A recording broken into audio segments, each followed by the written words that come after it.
Súper. Perfecto. Muy buenas noches a todos. Bienvenidos al webinar El rol de la matrona en atención a víctimas de violencia sexual. Esta noche los dejo con la perito y matrona Francisca Basualdo, que está encargada del tema. Bienvenidos, bienvenida Fran. Comencemos con Gracias. la ponencia. Ya, Víctor, muchas gracias. Gracias también por la convocatoria, por la asistencia. Es un día viernes, que no siempre es fácil atraer la atención, así que me siento muy contenta de que les haya despertado interés el tema. Bueno, como les decía Víctor, eh, nosotros realizamos esta capacitación que busca o ha buscado mejorar las competencias en la atención profesional a víctimas de agresión sexual.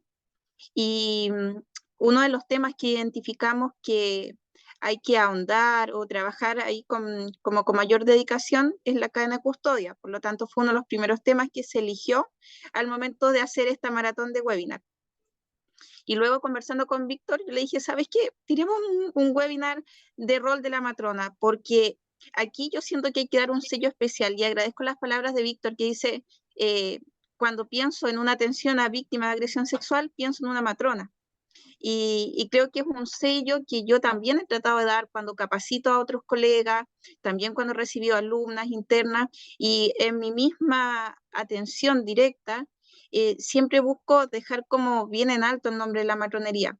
Y estamos conscientes que son muchos profesionales los que se pueden capacitar y que se deben capacitar, porque la primera respuesta puede ser necesaria en distintas instancias. Puede llegar la develación de una agresión sexual al equipo de salud mental en la atención primaria, puede llegar en una urgencia pediátrica de un hospital, pero también puede llegar a través de las urgencias ginecológicas, como en nuestro caso. Entonces tenemos que estar preparados para dar esa primera atención. Y eso es lo que vamos a dar una pincelada acá. Por supuesto, no se alcanza a ahondar todo. Son unos minutos de ponencia y luego dejamos por lo menos unos 15 minutitos que son para responder preguntas. Entonces vamos a comenzar porque siento que es bastante amplio. Bueno, vi que hay colegas que estuvieron el día miércoles, pero también hay gente que se sumó el día de hoy. Entonces, bueno, acá una pequeña presentación. Trabajé en el servicio médico legal, por lo tanto ahí tengo la categoría de forense, me tuve que capacitar, al igual que cómo están haciendo muchos de los colegas que están abriéndose ahora a estos nuevos cargos del GES 86 en hospital. Soy magíster en gestión de organizaciones y tengo una empresa de atenciones en salud bastante integral, aquí nuevamente este sello de la integralidad de la atención, que se llama Mangala. Bueno, cuando hablamos del rol profesional del matrón o la matrona en la atención a víctimas de agresión sexual, esta primera diapositiva yo creo que son las cosas que vienen también a sus mentes cuando hablamos de qué consta la atención de nosotros como matrones o matronas. Ya hemos visto que tenemos un rol en la recolección de muestras biológicas y o no corporales, que a veces no es directamente tomar la muestra, pero sí vamos a estar a cargo de la adecuada preservación, mantención, rotulación, etc. A veces sí hay matronas y matrones que les toca tomar la muestra. Es un acto delegado por el médico que va a hacer las veces de perito en la atención para los fines legales en el caso de que la atención de salud se vuelva una atención de sexología, ¿ya? Es decir, un peritaje. ¿Y qué es lo que hace la diferencia? Es cuando hay una denuncia de por medio, ¿ya? Recuerden que en salud la responsabilidad no se delega, así que si ese médico nos pide colaboración en la toma de muestras, el responsable sigue siendo él o ella. Por eso es algo que las responsabilidades las ganamos y es algo que debemos hacer bien y en verdad, en cierta manera, me enorgullece cuando hablo con otros colegas y dicen, sí, el médico en verdad me pide a mí que tome las muestras, me pide a mí que llene los papeles, porque hay un voto de confianza ahí que no hemos ganado. y tenemos que también saber responder bien a ese voto de confianza. Bueno, como también hablábamos un poco en la introducción, estamos a cargo de la acogida y la primera respuesta. Sabemos que las víctimas de agresión sexual llegan en el sistema hospitalario a través de la típica ventanilla de inscripción, pero luego tienen pasos más ágiles, no esperan en la sala de espera tradicional, no todos los hospitales tienen habilitada una sala especial, pero sí se toman ciertas consideraciones, evitamos hacerles preguntas en público, se categoriza, muchas veces se les pone en la categorización como de alta prioridad, en la medida que se puede se atienden pronto, aún sabiendo que la atención es larga y que va a demandar que los profesionales que estén en esta atención van a estar fuera de otras atenciones por un buen rato, ¿ya? Bueno, la primera respuesta tiene que ver con herramientas desde el área de la salud mental, que son herramientas que ayudan a empatizar con la presunta víctima y a hacer que se sienta acogida, que se sienta en confianza. Y también es súper importante saber cómo funciona el sistema para que demos información. Por lo tanto, debo estar informada o informado de cómo es mi sistema de atención según el establecimiento donde estoy. Hemos ido viendo que hay pequeñas diferencias, por ejemplo, las tomas de muestra en algunos lugares se van a laboratorios de la PDI, en otros se van al laboratorio de servicio médico legal. En algunos lugares las muestras se van vía estafeta y en otros lugares las van a buscar el establecimiento. En algunas partes, los matrones de turno se hacen cargo de las cadenas de custodia, firmando turno a turno, y en otras partes es la jefatura que asume la responsabilidad. Entonces, cuando llegamos a trabajar un lugar, obviamente lo primero que hacemos también es interiorizarnos cómo funciona ese establecimiento. Como se está implementando el GES 86, varias colegas me han hecho consultas porque les ha tocado implementar los protocolos locales de atención. ¿Ya? Entonces recordemos que la norma técnica es una guía, es una base, y desde ahí se adecuan los protocolos locales de acuerdo a la realidad también de cada establecimiento. Chiquillos, si tienen alguna duda, pueden levantar la manito o allí dejarla en el chat, por favor. Bueno, como les decía recién, colaboramos entonces en el peritaje sexológico. Acá ustedes saben, no sé si habrá hoy alguna enfermera presente porque hemos abierto a los profesionales igual estos webinars, a todos los profesionales, pero ahí hay una pequeña pugna de que dicen que también pueden capacitarse en la atención a víctimas de agresión sexual. Yo en lo personal, así muy personal, soy poco egoísta con los conocimientos, pero sí las atenciones en el área de la ginecología y la sexología siempre han sido de matronas, porque estamos vinculadas a la salud sexual y reproductiva de las personas. Entonces, somos, considero yo, bueno, muy de cerca, pero quienes podemos dar una atención íntegra también en esta área, porque una víctima de agresión sexual probablemente va a arrastrar después muchas secuelas también en su vida sexual. Entonces, ahí viene la integralidad de la atención. A veces el evento en sí de la agresión deja ciertas secuelas, pero está lo que ya se ha llamado la victimización secundaria, que el maltrato o el trato equivocado, negligente que podemos dar por nuestra desinformación, nuestro desconocimiento o falta de empatía, al final puede dejar más marcas psicológicas en la víctima que incluso el evento mismo que le tocó vivir, ¿ya? Bueno, como matrones, matronas, hacemos nuestra anamnesis ginecológica. Aquí esto está directamente en relación con las atenciones que hacemos habitualmente y según datos como la fecha de última menstruación, el uso de método anticonceptivo, etcétera, vamos a evaluar la necesidad de test de embarazo. Según eso, vamos a ver si corresponde un test de orina, puede ser un test de sangre. Ustedes saben ahí la diferencia en la precisión de cada uno. Nos va a tocar en alguna ocasión que llegue alguien ya gestando, producto de una agresión sexual, y no va a ser necesario el test de embarazo, y ahí habrá que coordinar las otras acciones, como coordinación con el equipo de Chile Crece, por ejemplo, para ver las redes de apoyo, A veces estas mujeres nos van a decir que quieren dar ese bebé en adopción o nos van a pedir orientación y ayuda según la situación que cada una esté viviendo. Así que no aparece en las diapositivas, pero información adicional. También hacemos las tomas de muestra para la pesquisa de las infecciones de transmisión sexual, que es lo que se llaman las muestras basales, y el respectivo seguimiento. Nos hacemos cargo de la toma de sangre para el ADN de la víctima. Hacemos los exámenes toxicológicos, ya sea de orina o lavado gástrico, a veces también podría ser.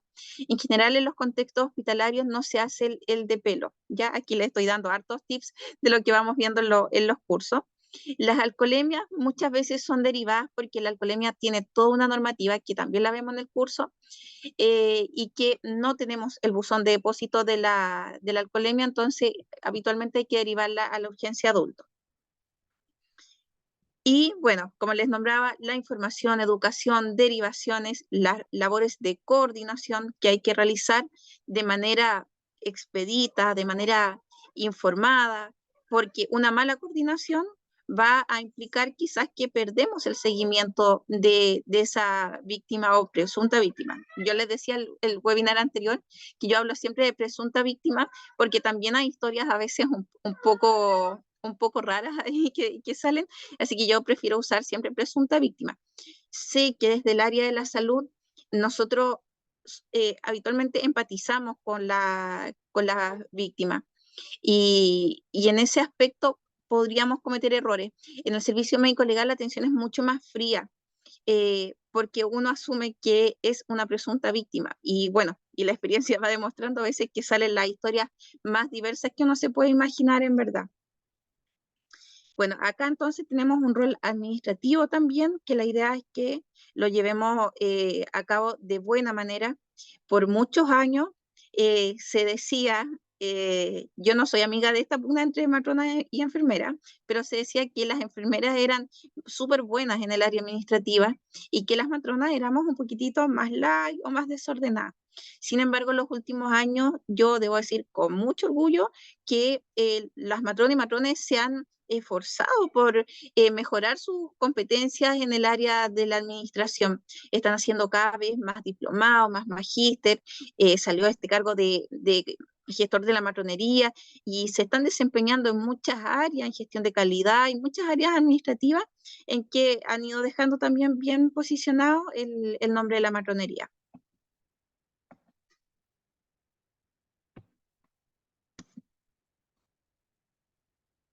Ya, aquí vamos a ahondar un poquitito más en lo que es el rol que nosotros desempeñamos dentro de la atención. Como les decía, es bien amplio, pero me fui ciñendo algunos tips en los cuales quiero que les quede dando vuelta ahí la información para quienes ya se están desarrollando en esta área. Colaboramos en todo el proceso, sin embargo, en el examen físico y ginecológico hay ciertas acciones que podemos hacer para que este examen sea realizado de manera con un buen parámetro de calidad, de excelencia, de manera cómoda también, de manera expedita, tanto para la víctima como para el operador, que en este caso entonces estábamos hablando que es el ginecólogo o médico también podría ser. Entonces vamos a tomar ciertas consideraciones. Por ejemplo, que el lugar donde se va a realizar el examen sea un lugar apto, que sea privado, que tenga una adecuada iluminación, que esté cerca el material a utilizar. No se puede estar entrando y saliendo al box porque algo nos faltó. Entonces, para quienes están implementando la norma, hay que disponer de cajas plásticas, estantes, en fin, distintas realidades, pero con todo nuestro material a la mano. Por supuesto, mensualmente, habitualmente hacemos la revisión, que no haya nada vencido, que esté todo en buena calidad, en óptimas condiciones para utilizar, bien señalizado para que no estemos abriendo muchas cajas o abriendo muchos cajones buscando lo que se va a utilizar, ¿ya?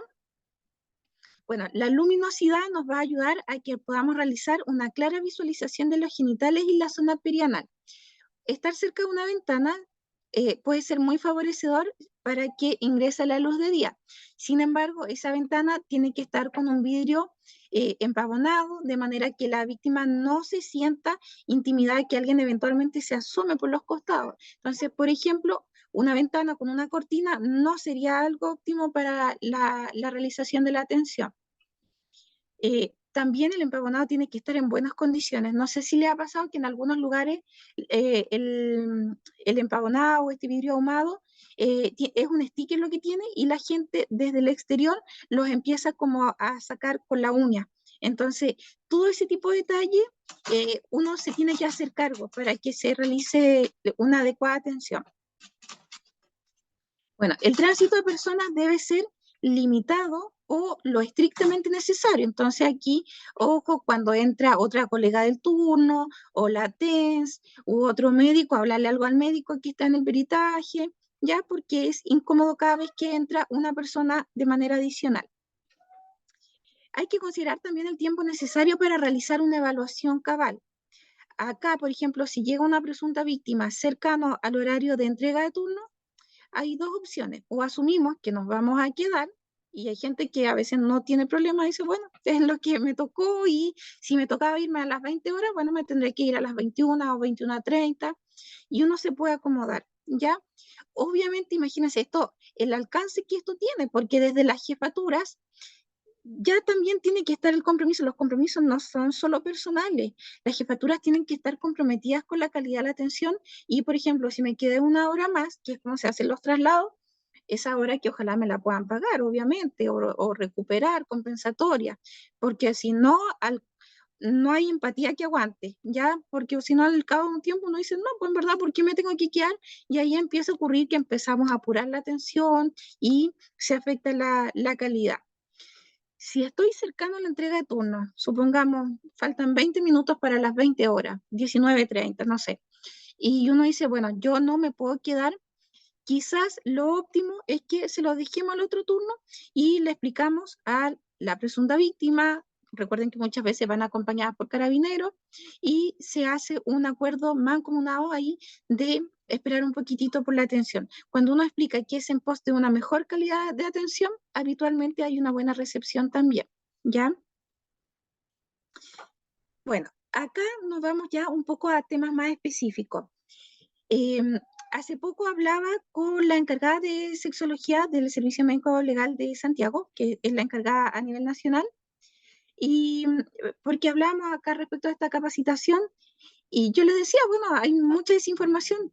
Me decía, Fran, la desinformación que hay acá, yo no necesito que hayan peritos. En verdad, hay desinformación en cosas muy básicas. Los profesionales, los médicos, suelen tener dudas sobre reparos anatómicos que son normales. Y desde ahí se genera todo un problema porque no saben cómo actuar, ¿ya? Entonces, efectivamente, necesitamos capacitar en cosas tan sencillas como reparos anatómicos, la forma en que informamos lo que estamos observando. Entonces, de acá, por ejemplo, uno de los temas que vemos son los hallazgos himeniales, ¿ya? Tenemos que saber reconocer la diferencia, por ejemplo, entre una escotadura, una hendidura, cuando hay un desgarro reciente, un desgarro antiguo, con signos de cicatrización, etc. ¿Ya? Los cuadrantes horarios, ahí, bueno, aparece una imagen, las lesiones siempre se describen según los cuadrantes horarios. Entonces, otra cosa que hay que saber, porque uno dice, bueno, ¿cómo hago la descripción de esto? ¿Ya? Bueno, hay técnicas para mejorar la visualización de los reparos anatómicos, que son la tracción de los labios, separación de los labios. Entonces también ahí, si eventualmente estamos con un médico, no voy a hablar de ginecólogo, pero supongamos un médico que es un médico general, somos nosotras o nosotros quienes tenemos que irle explicando sobre estas técnicas de visualización. Hay que evaluar estrictamente la necesidad de especuloscopía. Podría pasar que en el afán de tomar mejores muestras, porque en el fondo vaginal es donde se hace un lago seminal, en el caso que haya sido una penetración vaginal con eyaculación, con o sin eyaculación, pero sabemos que ahí es donde se suele almacenar o es más factible encontrar espermio. Entonces, una especuloscopía va a ser de ayuda, pero tenemos que evaluar la necesidad de especuloscopía, porque supongamos, una chica 18 años. Entonces, el médico pregunta, ¿ya inició actividad sexual? Sí, ya inició. Entonces le voy a hacer especuloscopía. Hay que ver qué tan choqueada viene del evento que ocurrió, eh, si accede o no a la especuloscopía. También puede ser alguien que sí está tranquila, sí accede, pero supongamos que solo tuvo un pololo anteriormente y, por ejemplo, tuvieron relaciones sexuales, no sé, 2 o 3 veces, y luego no ha vuelto a tener actividad sexual. Entonces va a ser también súper agresivo realizarle una especuloscopía, ¿ya? Ese tipo de cosas siento que las matronas y matrones tenemos que considerar que es una atención criteriosa, que hace que no actuemos en base a parámetros rígidos y que en este tipo de atención es súper necesario. Bueno, finalmente agregar que debemos siempre respetar los tiempos y el pudor de la persona. Y eso sale a veces súper extenso, pero en ningún caso podemos acelerar los tiempos. Las personas están, sobre todo cuando son jóvenes, también cuando son niños, están pudorosas y como que no se deciden y se tapan y sienten vergüenza, pueden corrernos las manos y tenemos que estar preparados para sobrellevar ese tipo de atención, porque no es una atención convencional, tiene todas estas particularidades. Otra cosa en la que tenemos que manejarnos bien y que es bastante básico, pero aún así a veces hay profesionales que no están informados. Yo misma trabajé también en el área hospitalaria cuando recién egresé y siento que uno a veces viene un poco cojo con este tipo de información. Nosotros vamos a describir las lesiones separándolas en 3 grupos. Están las lesiones del área genital, que bueno, son los genitales per se, y que incluye la región anorrectal y perineal, ¿ya? Y están las lesiones del área paragenital. Aquí se incluye la zona púbica, hipogástrica y la parte de los glúteos. Entonces, la correcta descripción en caso de lesiones en esta zona es que digamos que son del área paragenital. Y luego están las lesiones extragenitales, que son todas aquellas huellas, hematomas, quemaduras, etcétera, que podemos encontrar en brazos, piernas, cuello, mamas, etcétera. ¿Ya? Eh, para, espero que todos hayan podido ver cómo es el formato de la atención de sexología, pero es un formato bastante amplio en que se describe el examen físico con bastante detalle. Ya, así que ahí hay que ir haciendo alusión a todo el examen físico y siempre mencionamos con bastante énfasis que todo el cuerpo es importante. Entonces, jamás debemos cometer el error de que es una víctima o presunta víctima de agresión sexual. Entonces yo le digo, ya, suba a la camilla, se saca la ropa interior porque voy a examinar, porque da una connotación de que su zona genital es lo más importante. Y en verdad debe ser todo lo contrario. Debemos dar la connotación de que todo su cuerpo es importante. Por lo tanto, el examen siempre es muy minucioso y en detalle. Cefalocaudal, como sabemos que se debe realizar, viendo el pelo, describiendo si hay pediculosis, por ejemplo, cicatrices, incluyendo el área de la boca, los dientes, los ojos. ¿Por qué dirán ustedes? A ver, ¿por qué me habría de meter en la boca, por ejemplo? Ya, si hubo una agresión de tipo penetración bucal, tiene sentido, pero si no la hubo, uno dice, ¿por qué tendría que, por ejemplo, revisar la boca? ¿Qué me interesa a mí si tiene caries o esas cosas? Es nuevamente lo mismo. Debo dar una connotación de que todo su cuerpo es importante, ¿ya? Por eso se realiza así. Voy a abrir, aquí me aparecen unas preguntas. Ya me preguntan si el webinar de cadena de custodia está grabado. Sí, está grabado. Hay que ponerse en contacto ahí con Víctor para que se los pueda compartir. Y bueno, y el registro de asistencia que nos recuerda Víctor además también que realiza.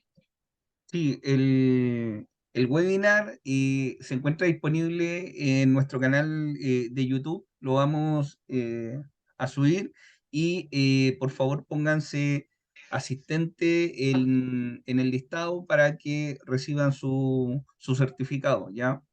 De participación. Eso, no lo olviden. Ya, bueno, continuando, está dentro, ya ahora pasándonos a lo que es la evaluación genital, hay distintas posturas que también ustedes, de acuerdo a su experiencia, de seguro ya han visto, ¿cierto?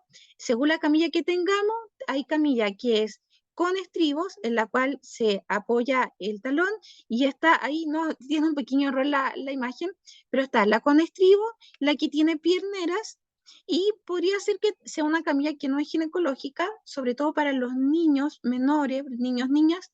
Es más cómodo utilizar una camilla tradicional que impacta un poco más la camilla ginecológica, y ahí podemos usar esto que se llama la posición de letra M, ¿ya? Que es tal como se visualiza en la imagen, piernas así separadas, ¿ya? Entonces, hago alusión nuevamente a lo mismo, no podemos tener un tipo de atención rígida, tenemos que ser tremendamente flexibles en las necesidades que tiene nuestro público objetivo, que puede ser mujeres, se dice que 3/4 partes de nuestras atenciones es a mujer, pero 1/4 parte también nos va a tocar ver varones. Más o menos un 80%, dice la estadística, de las atenciones son menores de 18 años. Y por lo tanto, lamentablemente, se toca evaluar muchas veces a niños y niñas. Ahí ocupamos lo que se llama la posición de mariposa, como sale en la imagen, ojalá con el adulto de confianza como ayuda para que el menor o la menor esté más tranquilo. Se juntan las plantas de los pies y se separan las rodillas, como se ve en la imagen. Esto también podría ser realizado en una camilla.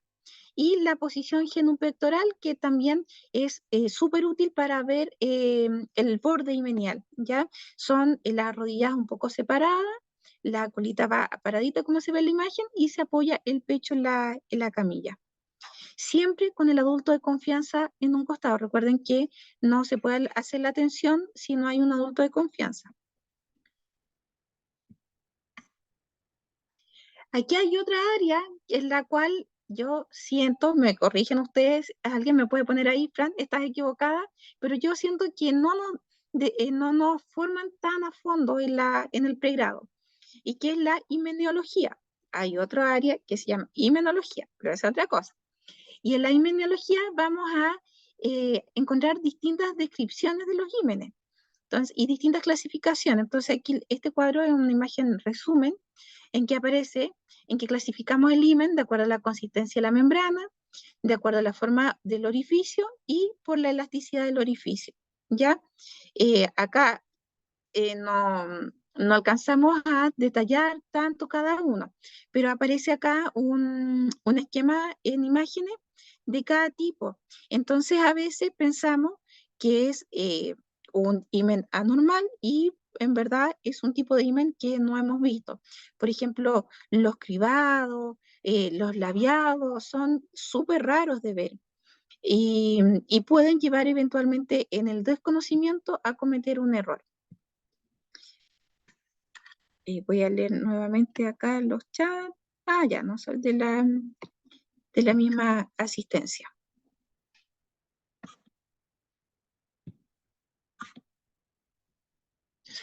Aquí hay otra área en la que también podemos irnos especializando, porque si bien es cierto, la realizan habitualmente los médicos, también no todos los médicos cuentan con competencia, y si a alguien le gusta esta área, que es el uso de la colposcopía, puede ser una ayuda en el tema de la atención a víctimas de agresiones sexuales, que no es lo mismo que la colposcopía como se realiza en la patología cervical, que quizás más de alguno o alguna le ha tocado ver cómo es la imagen en el colposcopio del cuello uterino.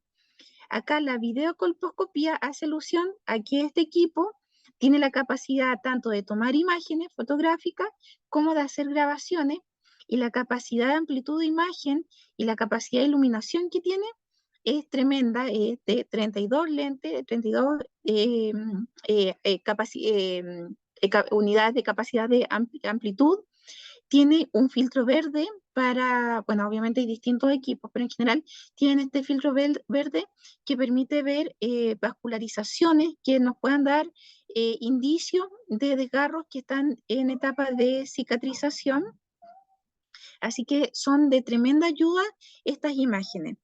Dice, según su experiencia, el examen genital se debería hacer luego de la examinación física. Sí, definitivamente, ¿ya? Por eso decía así tan específicamente, porque a veces en nuestro afán de ayudar, de que no se pierdan las muestras, no se degraden, en fin, distintas cosas, uno dice, bueno, voy a tomar las muestras porque imagínate, pasa tiempo que es vital, qué sé yo, uno se compromete mucho con eso.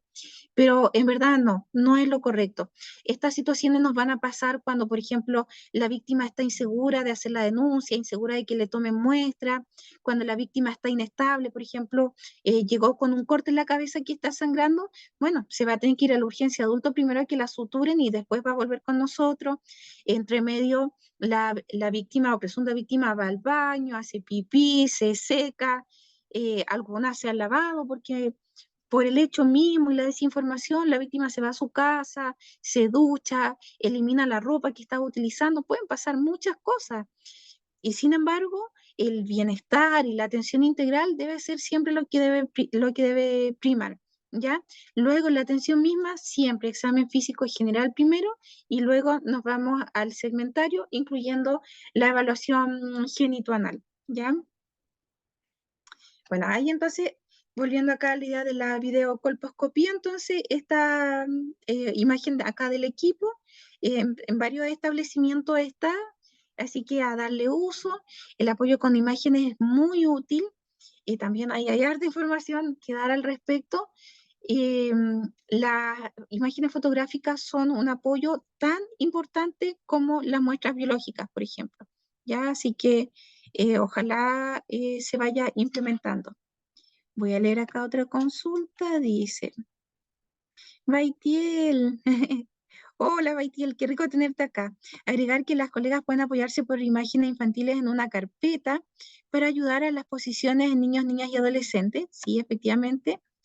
En neurodivergente, apoyo de pictogramas para explicar el proceso de atención con anticipación. Es lo que hacemos con mi dupla psicóloga para precisamente no tener una atención tan fría. Nos preocupamos desde la vestimenta, ocupamos, eh, ay, se me bajó, ocupamos vestimenta, blusa clínica más infantiles, ya que nuestra mayor población son niños, niños y adolescentes. Maravilloso. Me encanta, Baitiel. Muchas gracias. Efectivamente, bueno, aquí están estas sutiles diferencias entre el servicio médico legal y el área hospitalaria, porque en el área hospitalaria realizamos mucho otro tipo de atenciones. Bueno, hoy en día creo que nadie mira mal que uno ande con una polera clínica de corazoncitos, dibujos, siempre lo hace muy agradable. Lo que es paradójico es que uno use una polera muy agradable y bonita y tenga un maltrato, ¿cierto? Un trato así duro y frío. Eso es a veces un poco paradójico. Me ha tocado, no sé si ustedes lo han visto, pero alguien muy ahí de polerita, no sé, de Navidad y esas cosas y atendiendo a veces como un ogro. Esas cosas no deberían ocurrir. La mayor parte de los casos de atenciones a NNA llegan al servicio médico legal porque recuerden que la derivación es diferente. Está el relato único grabado, entonces generalmente se procede a llevar a los espacios donde se hace esta atención y luego quedan citados para un peritaje en servicio médico legal. No siempre pasan por las áreas hospitalarias, ¿ya? Así que efectivamente ahí en servicio médico legal se van a ver más NNA y con toda una diversidad, efectivamente, y tristemente, con capacidades especiales. eh, yo recuerdo muchos chicos que tenían algún grado de discapacidad cognitiva y ustedes saben que la sociedad actual abusa muchas veces de esas condiciones, entonces, bueno, se ven muchas cosas, muchas, muchas cosas, y es un área, eh, aquí me estoy enfocando harto como en los aspectos técnicos por un tema de tiempo, pero no está de más hacer el paréntesis que es un área bastante free, entonces tenemos que siempre encargarnos, la norma técnica lo dice, de cuidar nuestra salud mental, nuestro autocuidado, porque la medida que nosotros estamos bien, también somos capaces de dar una mejor atención y que no nos agarre el burnout, porque a veces uno se agota.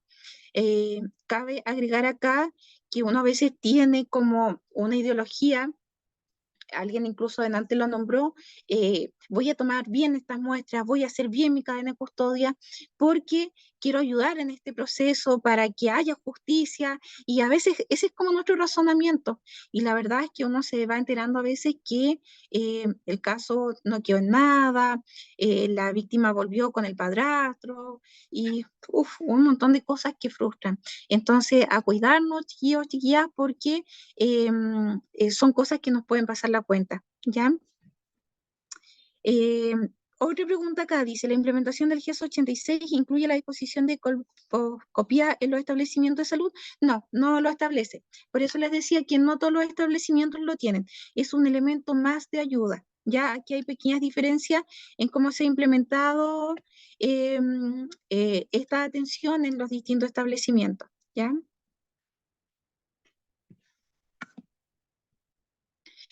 Bueno, acá volvemos en relación a la primera diapositiva que les decía, estas son las cosas que ya conocemos que realizamos. Como estamos en un 100%, diría yo, a cargo de la conservación y mantención de la adecuada conservación, además de la integridad de las muestras, es que algunas cosas que tenemos que encargarnos que se coloquen en artículos con los contenedores apropiados, ¿ya? Que sean herméticos, que tengan las condiciones de humedad, de protección debidas, que el etiquetado sea también ordenado y no a la pinta de cada uno, así como a lo que yo creo que debe ser. Se describe que debe ir el nombre completo de la persona a quien se le tomó la muestra, el RUT, la descripción del tipo de muestra, la fecha y hora y el nombre del perito que tomó la muestra, ¿ya? Esto entonces puede ir en una etiqueta con todos estos datos. Si no va en cada frasco, porque a veces son frasquitos pequeños, por lo menos la bolsa que habitualmente va a contener estos frascos debiera ir con toda esta información. Por eso, quienes estén trabajando en protocolos, todo esto tiene que ir protocolizado en su establecimiento. Espero que conozcan el parafilm. El parafilm es un plástico especial que da un adecuado sello a los contenedores que puedan tener riesgo de derrame. Bueno, el almacenamiento de la prueba en un lugar seguro, que debe tener llave. Esa llave no debe estar así, por ejemplo, colgada en un panel en que mucha gente pueda tener acceso, sino que se transmite de mano en mano, con las jefaturas, ahí solo lo preciso para evitar pérdida o que haya manipulación, robos, también alguien podría robarse la muestra. El adecuado mantenimiento de la cadena de custodia, lo vimos el día miércoles, que para quienes participaron, igual aquí lo vuelvo a nombrar, pero así en una pinceladita. Y el traslado de la muestra, que también tienen que ser en contenedores seguros y con los correspondientes formularios. Veíamos el día miércoles que la cadena de custodia siempre sigue la muestra, ¿cierto? Es decir, estos papeles que asociamos con cadena de custodia, que veíamos es el rótulo y el formulario único, ese es su correcto nombre, siempre va con la muestra, jamás se separan. Y por eso si eventualmente una muestra tiene alguna observación, me van a devolver toda la tanda de muestras. Aquí tenemos una imagen de un frasco de vidrio que llevaba un contenido vaginal y se rompió por el traslado. Entonces, acá se puso un lavado vaginal que va como en un frasco de orina adecuado, y una muestra de sangre no es adecuado porque recuerden, nombrábamos también el día miércoles, las muestras se agrupan según el laboratorio donde van. Y la muestra de ADN, que es para para lo que va la muestra de sangre, va a otro laboratorio, entonces no debería haber ido acá. ¿Qué es lo que ocurrió? No, este no es el que, acá a la izquierda, este es el que se quebró. El del medio se derramó el lavado vaginal. Entonces inhabilita en general toda la otra muestra porque esta etiqueta queda ilegible al mojarse. Y eso pone en un tremendo problema, porque no se puede recibir una muestra cuya etiqueta está ilegible, ¿ya? Entonces, esto es uno de los ejemplos que sirve cuando decimos que vayan los adecuados empaques. Para evitar, por ejemplo, que esto se quiebre, hay que usar un soporte especial en que quede adecuadamente embutido el tipo de frasco en posición vertical. Puedo rellenar con bolitas de diario alrededor o de papel craft, cosa que me asegure que todo eso va a ir bien seguro dentro de la caja en que se transporta, ¿ya? Y por supuesto también tomando las consideraciones de traslado tales como la temperatura, em, cuánto se va a mover también el contenedor. Yo les decía, a veces son estafetas que van con las muestras y hay muestras también, por ejemplo, el servicio médico legal se trasladan muestras por correo, por Chile Express, de una región a otra incluso. Entonces tiene que ir todo muy, muy acondicionado para eso, ¿ya? Bueno, aquí un listado de muestras que nos vamos a encontrar que a veces corresponde tomar de acuerdo, por supuesto, al relato de la víctima. Están las de leche subungual, las de saliva, donde sospechamos que hay presencia de saliva, el contenido bucal, la recolección de vello púbico, las muestras genitales, las muestras rectales, las ropas, las prendas de ropa. Otra, como por ejemplo, les he contado yo la capacitación, puede ser una alfombra, una toalla, un protector diario, puede ser considerado también una muestra a recibir.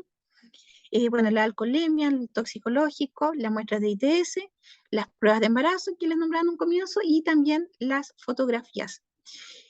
No da el tiempo para hablar a fondo de cada una. Solo me voy a detener en las fotografías que deben ser tomadas con una máquina del establecimiento y que lleva además un número de identificación, que son los NIP, que es el número de investigación pericial, son números internos.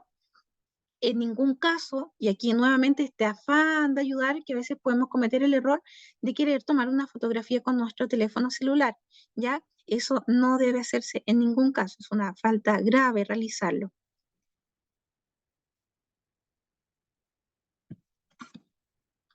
Bueno, aquí como les decía, agrego de manera ya más liviana el tema de la cadena de custodia, que uno suele asociar cadena de custodia ahí con las hojitas que vemos, pero en verdad ese es el rótulo.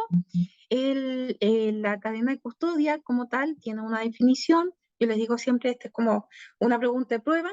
El procedimiento que tiene el propósito de garantizar la integridad, conservación e inalterabilidad de los elementos que van a ser materiales de prueba. Porque recuerden que el momento en que se hace una denuncia, se abre un proceso investigativo, ¿ya? Desde el momento en que son obtenidos en el sitio del suceso, para nosotros, funcionarios de salud, sitio del suceso se traduce en el lugar donde estamos haciendo el levantamiento de las muestras y hasta que estas son incorporadas como pruebas en el tribunal. Allí entonces se debe poder asegurar que los resultados periciales son efectivamente los que corresponden a la evidencia asociada a un determinado delito, ¿ya? Bueno, agregar acá otra cosa, que también lo vamos nombrando enfáticamente, nosotros no nos casamos con diagnósticos legales. Nosotros jamás vamos a hablar de que, mira, estoy atendiendo aquí una violación o esto parece que llegó que es una observación de estupro. Jamás vamos a usar esa terminología. Nosotros siempre vamos a hablar observación de delito sexual, de agresión sexual, lo que consideremos más pertinente. Incluso por lo menos en servicio médico legal, muchas veces no se ocupa los nombres y apellidos de la víctima y simplemente se pone el nombre del delito. Entonces acá a la izquierda tenemos una cadena de custodia, voy a decirlo así con comillas, porque veíamos que su nombre correcto es formulario único de cadena de custodia o rótulo, esta primera parte que está en blanco, y a la derecha tenemos un ejemplo de cómo es el llenado. En la capacitación hacemos el ejercicio de hacer el llenado como para que uno se familiarice, porque como esto tiene un contexto legal, siempre está el temor de que uno se pueda equivocar. Es normal equivocarse, todo tiene solución en la vida, les digo yo, y si sabemos hacer una adecuada corrección, no va a pasar nada. Lo que puede invalidar nuestra muestra es que eh, cometamos errores como usar corrector, por ejemplo, eh, que haya incongruencia, si arriba de escribir una prenda, por ejemplo, de una manera y abajo la describo de otra, o no la vuelvo a describir. Ese tipo de errores sí van a llevar una consecuencia, pero por eso acá siempre informarnos bien y apoyarnos también unos con otros. Un buen trabajo equipo obviamente siempre va a llevar a mejores resultados, ¿ya? Uf, ahí Justín con el tiempo. Eh, abrimos el espacio para las preguntas. Sí, Espero que haya cumplido sus expectativas la presentación. Perfecto, se abre el espacio para las preguntas. Pueden abrir sus micrófonos o hacer las preguntas por el chat. eh, Relevante a el rol de la matronería en atención a las Tengo víctimas de algunas violencia sexual. preguntitas. Sí. Muy buena presentación, gracias, Fran. Karen, ¿qué sucede cuando se toman fotografías con celular del equipo? No, falta grave, porque como les digo, a veces la intención es súper buena. Eh, no tengo la máquina, por ejemplo, el servicio no cuenta con máquina, se dañó la máquina, no sé, distintas cosas. Es, Al final es un elemento privado el celular y en ningún caso va a ayudar. Si bien es cierto, desde el punto de vista salubrista lo hacemos con ese fin, va a ser una prueba que se va a inhabilitar, porque además la máquina de los establecimientos tienen cierta característica respecto a la escala de colores, se tiene que usar el testigo métrico. El testigo métrico es una regla que se debe también adjuntar a la fotografía. eh, Tiene una cierta escala de colores para que la contraparte no inhabilite esa muestra. Así que una fotografía que no es tomada bajo esa presentación, o sea, esa parámetro, no nos va a servir. ¿Ya? A ver, me voy a volver, que creo que se me quedó una preguntita atrás. ¿Cuál sería el manejo como matrona perito en la aplicación de la ley IBE? Eh, a ver, aquí se juntan dos cosas. Eh, la otra vez en un curso, alguien hablaba que efectivamente se les había pasado una situación porque no es tan fácil tener este manejo integral. Alguien había ido por ley IBE, no me acuerdo, la chica, no sé, 14, algo así, pero estaba como justo, quedó como en el limbo con el tema de las edades. No lo alcanzamos a ver acá, pero los consentimientos que se firman para la atención de sexología, desde los 18 años la persona es considerada autónoma.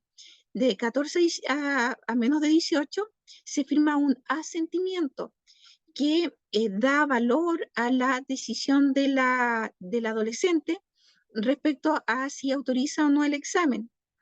Y menos de 14 años tienes otras agravantes, ¿ya?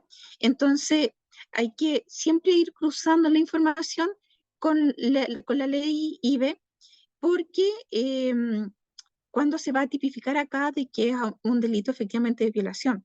Ahora, hablando de menores de edad y de agresiones sexuales, hay que, acá yo les sugiero ir caso a caso porque todo va a tener como sus pequeñas aristas para que no se nos pase en detalle. En verdad sería súper amplio comenzar a detallarlo acá ahora, pero se da la mano, se cruzan las informaciones de ambos tipos de atención que nos toca realizar, ¿ya? Eh, A ver, muy buena presentación. Gracias, gracias, chicos. Hola, para sacar el título de matrona forense. Es que, ¿qué debo hacer? No es un título, la verdad. Como les digo, yo trabajé en el servicio médico legal y lo que hacemos es una atención de sexología dentro del equipo forense y es como que de la mano con eso, la labor que realiza es forense, pero no tengo un título que yo diga, mire, estudié en la universidad tanto y saqué esta especialización, porque eso no existe. Lo más cercano que existe es que algunas entidades ofrecen hacer estudios de perito, pero ahí hay que ser cuidadoso también con lo que se ofrece, porque puedo tener esta certificación como perito, me pueden enseñar a hacer peritajes, pero otra cosa también totalmente distinta es que yo me acredite como perito frente a a la corte que tiene un listado validado de peritos, ¿ya? Así que ahí hay también distintas sutilezas.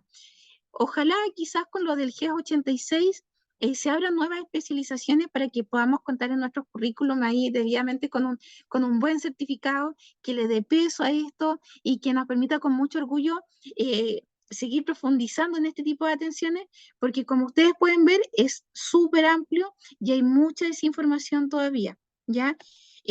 Encuentro buenísimo quienes han nombrado que han tenido un ramo de medicina legal. los médicos en su formación también lo tienen, pero van a ver que tienen hartas falencias también en su conocimiento. Matrona Voy a seguir Francisca, con las preguntas. Sí, le dame un quería hacer segundo, una perdona. ya. Sí, espérame, para terminar acá las preguntas. Dice, ¿hay alguna especificación en particular por la cámara fotográfica, formato o algo? Lo digo porque hay formato o tipo de cámaras que alteran o editan fotografías.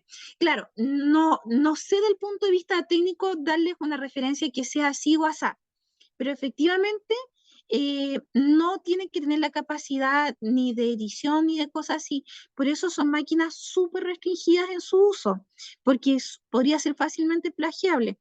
Entonces, la máquina tiene un lugar donde se ingresa, así como hoy en día, no sé, uno toma una foto y en la foto dice abajo, uno le hace una edición, tomado con mi celular Redmi Note, por ejemplo. Bueno, esta cámara se tiene que configurar para que salga que es la máquina que pertenece a X establecimiento y además actualizada con respecto a fecha y hora, por una parte. Y además ciertas características respecto a la amplitud de la imagen. Ya, eso es cuanto puedo decir. Cuando, bueno, ustedes saben, las compras públicas se licitan y se hacen bases técnicas para las compras. Entonces ahí se tiene que ver eso en detalle. Y de lo que se recibe como oferta, como propuesta, elegir la que reúna las mejores condiciones de esto. Si alguien nos dice, uy, mira, tiene la capacidad de editar aquí y allá, puede parecer mejor, pero no va a ser una máquina que sirva, ¿ya? Muchas veces los elementos que utilizamos no son comprados bajo la opinión del personal clínico, sino que las personas de abastecimiento, por ejemplo, que son los que están a cargo de compra. Y de ahí la explicación que a veces nos llegan cosas que no nos sirven. ¿Ya? Por ejemplo, el videocolposcopio, la camilla ginecológica, bueno, varios elementos pasan por un ítem de compra y a veces otra persona se cree con la capacidad de decidir mejor que el personal clínico y llega a algo que tiene ciertos inconvenientes para nosotros que lo vamos a utilizar. Yo creo que además que para algunos eso es historia conocida. Eh, a ver, otra pregunta, excelente información. Una pregunta, ¿las pruebas de ITS que mencionan incluyen algunas patologías obligatorias o depende del servicio a las que se toman? Están definidas en la norma técnica. Las pruebas basales son VIH, PDRL, hepatitis B. eh, Deberían tener los establecimientos resuelto el tema de la toma de clamidias, ¿ya? Algunos centros tienen para procesarlos ellos y en otros casos se derivan. ¿Ya? Eso ahí con las clamidias hay una pequeña salvedad, pero esas son nuestras muestras basales, ¿ya? Eh, la primera, atención de violencia sexual, ¿cómo funciona en atención primaria? Uf, hay un tema bien amplio, una consulta súper frecuente. Tiene que estar definido dentro de sus equipos. Lo que no debe ocurrir y que pasa habitualmente es que nos llega alguien devela este antecedente que fue víctima de una agresión sexual, puede haber sido hace una semana, como puede haber sido hace años atrás, y empezamos como a dar vueltas en círculos sin saber qué hacer. Por eso lo ideal es que esté protocolizado. Si la agresión sexual fue reciente, y eso reciente es 72 horas, lo definido según GES 86, según la norma técnica de atención a víctimas de violencia sexual, pero debemos aplicar el criterio que todavía hasta 5 días después de una agresión podríamos, dependiendo cómo fue la agresión, podríamos encontrar, por ejemplo, presencia de espermios en el canal genital. Entonces, juntando esa información, yo, bueno, oriento sobre la importancia de hacer la denuncia, puedo recurrir a través de las 5 entidades que hay para hacer denuncia, que es a través de la Fiscalía, Servicio Médico Legal, Carabinero, PDI o establecimiento hospitalario, y luego procedo entonces los pasos que siguen. Debo tener definido en el establecimiento cómo hacer el traslado de esa presunta víctima, que ojalá se cuente con una ambulancia para trasladarla, ojalá tener una comunicación directa con el equipo hospitalario para que la persona no ande dando bote. Todo esto tiene que estar protocolizado con el equipo. Como no lo está, pasa que se revictimiza la persona y muchas terminan por optar de no voy a hacer nada, porque di bote por aquí y por allá. ¿Ya? Entonces, en eso es lo que estamos tratando de orientar y de informar a todos por igual, Lamento no ahondarlo más acá, pero con esa pinceladita la idea es que en tu establecimiento, si trabajas en atención primaria, puedas tomar esta información, porque ahora el GES 86 lo que hace es que pide seguimiento, pero no establece precisamente, así como normado, pasos a seguir cuando alguien nos hace una develación o una eh, denuncia a nivel de atención primaria. Atención primaria no recibe denuncia a todo esto, pero sí tenemos que saber orientar cómo debemos actuar. ¿Ya? Francisca, Wow, se me juntaron hartas preguntas. en función del tiempo, podríamos responder la pregunta de la alumna que abrió su Sí, micrófono. que levantó Tengo la entendido que es mano. Francisca Torres. Sí, Sí, es porque que ya se tengo, me juntaron muchas. Sí, por no se favor. preocupe. Mire, lo que pasa es que yo estoy asumiendo hace poco el cargo y junto a la pediatra vamos a hacer los protocolos de agresión sexual para menores y pacientes que consultan en la urgencia ginecobstétrica. Ya. Ujú. Las dudas que tenemos con la doctora son las siguientes que nos ha pasado, que las colegas matronas que han estado de turno, llega el médico general, ellas hacen la anamnesis junto a él y él pone de diagnóstico sospecha de abuso no penetrativo, ¿ya? Por lo tanto, como sospecha de eso, no toma muestras, no hay evidencias ni corporales, em, ni biológicas, ninguna de estas evidencias, pero llena todos los formularios. Y eso lo entrega igual a cadena de custodia. Entonces yo no sé si eso está errado lo que han estado haciendo, suponemos que sí todo este tiempo. Esa es una de las Supongo, preguntas. sí, supongo que ha coincidido que precisamente se trata de una atención en que la víctima eh, no alude a que hay una agresión penetrativa. Claro, Supongo, exacto, porque exacto. ahí sí Sí, va de la mano, pero ahí no hay precisamente muestras que resguardar. Ahora habría que ver, bueno, no hay una acción penetrativa, pero por ejemplo podría haber habido, no sé, sexo oral, tocaciones. Ahí hay que evaluar bien, porque a lo mejor sí correspondía tomar algunas tomar muestras, una muestra. ¿ya? En Sí, el hay que verlo ahí caso, bien, bien en detalle, ¿ya? en el caso que no hayan tomado nada y llenaron todos esos documentos, ¿corresponde que hayan llenado esos documentos? O sea, la atención Como de sexológica es urgencia. una y lleva los documentos, porque eso es lo que autoriza para la realización del examen. Del momento en Ya, que la persona está haciendo una denuncia, tengo que hacer mi atención de sexología.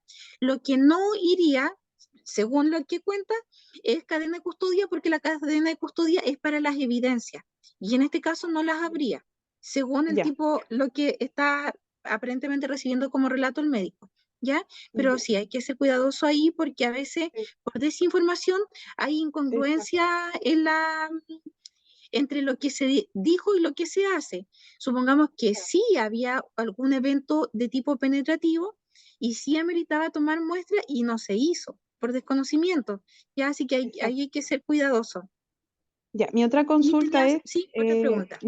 bueno, pasa acá que vamos a tener que formular todo de cero y hartas colegas de turno nos hicieron el alcance de que ellas entendían que en la norma había que tomar el panel de ITS, entendiendo como PCR endocervical, y lo quiere la doctora pediatra agregar en el protocolo. Entonces, ¿es obligación tomar el PCR endocervical? ¿Se entiende que deba hacerse o no, no es cierto? No, nuevamente No, criterio. O sea, ya, recuerden que les nombré así varias veces. Acá, claro, cuando protocolizamos algo, no debe nublar el tema del criterio profesional. Porque imagínense, en este establecimiento está protocolizado que se toma un panel de ITS. Suena maravilloso tener el recurso, poder hacerlo, etcétera. Pero imagínense si lo tomamos, como les ponía el ejemplo, una chica de 17 años que dice, exacto. ah, se lo voy a tomar porque ella ya inició actividad sexual. Sí, pero y si a lo mejor tuvo un pololo a los 15, tuvieron una vez actividad sexual y le voy a tomar una muestra endocervical, no tiene sentido, porque para eso tengo que usar espéculo. Entonces, nuestra atención no puede terminar siendo una atención agresora. Por eso es que los protocolos también tienen que dar este margen de aplicación de criterio. Y muy, muy atentos al relato, porque el relato es el que nos marca los pasos a seguir. ¿Ya? No Pues sé si muchas ahí respondo a gracias. tu pregunta. Sí, Ujú, muchas gracias. Mi última consulta, disculpe. Lo que pasa ujú. es que como se va a dividir en dos atenciones, urgencia infanto-juvenil y pacientes mayores de 14 años y 11 meses y 29 días, el protocolo que ella va a crear, ella refiere que se haga una interconsulta por papel y que la matrona encargada del GES 86, que en este caso sería yo, recoja Ujú. esa interconsulta en papel y yo me haga la misma interconsulta a Poli de ITS, ¿ya? Que la primera atención sea con matrona a los 7 días para entregar resultados de exámenes y dependiendo de la edad, después se derive a pediatra en el caso de que sea menor o si no con médico de ITS. No sé si ese Ya, sí, seguimiento estaría bien, ¿sí? está bien, por el tema de seguimiento, sí, porque ahí Claro. Ah, ya, tiene cumplido el tema el seguimiento. Sí, ya. y obviamente sí, pues van a dejar ahí a la matrona a cargo. Ya, así Ah, que ya. identificar bien cuál es el recurso con el que cuenta tu establecimiento y Ojo. no solo eso, sino que también el perfil de estas personas. Sé que es algo Claro. difícil en lo que podamos Sí. intervenir, pero pasa más de una vez que, no sé, el doctor del poli de ITS es el que va a estar a cargo de esto, por decir una cosa, y resulta que el doctor del poli de ITS es un palo su atención, así, no sé, po, así Paco, como se dice, serio, Sí. seco en su actuar, a lo mejor súper bueno desde el punto de vista médico, pero necesitamos ciertas competencias, ciertas habilidades, la habilidad es la parte blanda en los profesionales para este tipo de atención.